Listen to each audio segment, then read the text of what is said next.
Hello বন্ধুরা, welcome to my channel. তো প্রেগনেন্সির মধ্যে প্রচণ্ডভাবে আমার ড্রাগন ফল খেতে ইচ্ছে হচ্ছিলো। অ্যাকচুয়ালি এত ফোনের মধ্যে ভিডিও দেখছিলাম, সেই কারণে ইচ্ছা হচ্ছিল। শুনেছি লাল হলে নাকি ড্রাগন ফল মিষ্টি হয়। তো দেখো কত বড় একটা ড্রাগন ফল এনে দিয়েছে আমার হাজব্যান্ড।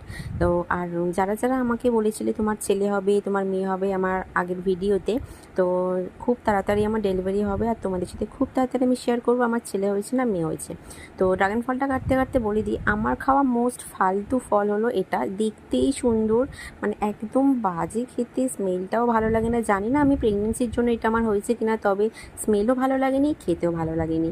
তোমরা কারা কারা ড্রাগন ফল খেয়েছো বা খাওয়ার ইচ্ছা আছে অবশ্যই জানিও, বা কেমন লেগেছে জানিও। হয়তো আমারই খারাপ লেগেছে, তোমাদের ভালো লাগতেই পারে। তো আমি টুকরো টুকরো করে কেটে নিয়েছি, অনেক রকমভাবে কাটা যায়, আমি দুরকমভাবে কেটেছিলাম। আর চামচ দিয়ে তোমাদের তুলে দেখাবো, এর মধ্যে যে ছোটো ছোটো দানাগুলো আছে পুরো সেম টু সেম কালো তিলের মতো দেখতে। আর ফল কাটতেই তো বেশ ভালো লাগছিল, তবে খেতে